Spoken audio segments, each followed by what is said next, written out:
Hello everyone, welcome to cooking house YouTube channel.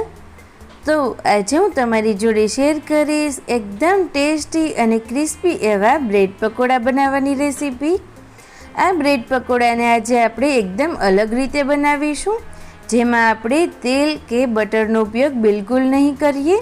અને જે regular bread pakoda તેલમાં તળીને બનતા હોય છે, તો આજે આપણે તેલમાં તળિયા વગરના બનાવીશું, જે ટેસ્ટની સાથે સાથે એકદમ હેલ્ધી પણ બની રહેશે।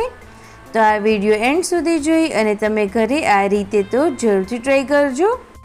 અને તમને મારી આ રેસીપી ગમે તો પ્લીઝ વિડીયોને લાઈક કરજો, શેર કરજો, અને મારી ચેનલ ઉપર નવા હોય તો નીચે રેડ બટન આપેલું છે, તેના ઉપર ક્લિક કરો અને ચેનલને સબસ્ક્રાઈબ કરી દો, જે કરવું બિલકુલ ફ્રીમાં છે। બ્રેડ પકોડા બનાવવા માટે આ રીતેનું એક બાઉલ લઈ અને આપણે તેમાં 1 કપ ચણાનો લોટ એડ કરીશું। આટલા લોટમાંથી 6 નંગ બ્રેડ પકોડા બની અને તૈયાર થઈ જશે। ત્યારબાદ તેમાં નાની કટ કરેલી કોથમીર એડ કરીશું। તેની સાથે જ 1 ચમચી જેટલા ચીલી ફ્લેક્સ, તમે લાલ મરચું પાવડરનો પણ ઉપયોગ કરી શકો છો, અડધી ચમચી જેટલું નમક અને અડધી ચમચી કરતાં પણ ઓછી એવી આપણે હળદર એડ કરીશું। ત્યારબાદ એક વખત આપણે બધું સરસ રીતે મિક્સ કરી દઈએ અને ત્યારબાદ જરૂર મુજબ આપણે પાણી એડ કરી અને આ રીતેનું એકદમ સરસ એવું બેટર તૈયાર કરવાનું છે। જેવું આપણે ભજીયાનું બેટર તૈયાર કરીએ તેના કરતાં પણ પતલું રાખવાનું છે।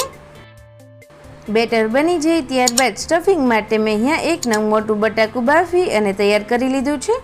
આ રીતે પહેલાં આપણે તેને ક્રશ કરી દઈએ। ત્યારબાદ 1 નંગ જેટલી નાની કટ કરેલી ડુંગળી, 2 નંગ જેટલા નાના કટ કરેલા તીખા મરચાં, થોડી નાની કટ કરેલી કોથમીર એડ કરીશું।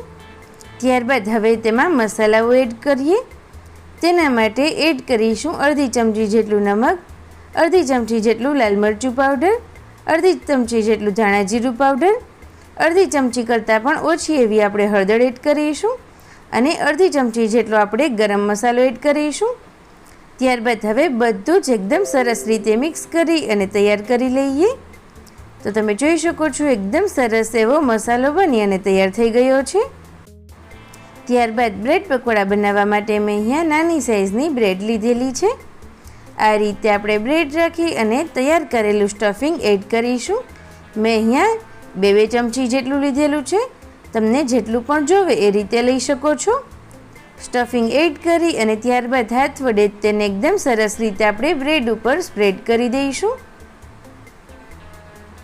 આ રીતે ઇવનલી તેને સ્પ્રેડ કરી અને તૈયાર કરી લઈશું। ત્યારબાદ આ રીતે જે બીજી બ્રેડ હોય તેને ઉપર રાખી દઈશું। તો હવે બ્રેડ પકોડા બનાવવા માટે એકદમ સરસ રીતે તૈયાર થઈ ગયા છે। ત્યારબાદ હવે આ બ્રેડ પકોડાને આપણે તવા ઉપર બનાવીશું, જેમાં આપણે બટર કે તેલનો ઉપયોગ નહીં કરીએ। આ રીતે 1 ચમચી જેટલું આપણે ઘી એડ કરીશું। ત્યારબાદ આ રીતે તૈયાર કરેલા બેટરમાં બ્રેડ પકોડું એડ કરીશું અને તેને એકદમ સરસ રીતે કોટ કરી લઈએ। આ રીતે બેટરથી કોટ કરી અને ત્યારબાદ તેને ગરમ તવા પર એડ કરીશું અને ગેસની સ્લો ટુ મીડિયમ ફ્લેમ પર તેને એકદમ સરસ રીતે શેકી લેવાનું છે।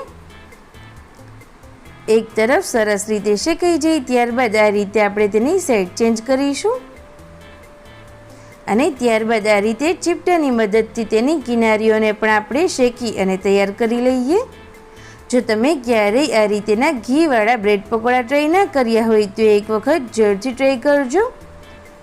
આ રીતે બ્રેડ પકોડા ટેસ્ટીની સાથે સાથે એકદમ હેલ્ધી પણ બની રહે છે અને આ રીતે કોઈ પણ બ્રેડની રેસીપી બનાવીએ તેમાં ઘીનો ટેસ્ટ પણ ખૂબ જ સરસ લાગે છે।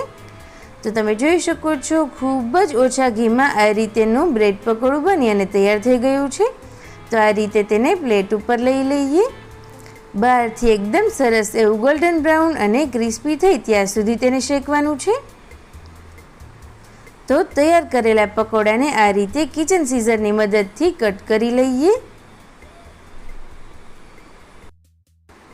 તો જોતાં જ ખાવાનું મન થઈ જાય એવા બ્રેડ પકોડા બની અને એકદમ સરસ રીતે તૈયાર થઈ ગયા છે, જેને તમે ચાય, ટમેટો કેચઅપ કે કોઈ પણ ચટણી જોડે સર્વ કરશો ખૂબ જ સરસ લાગશે।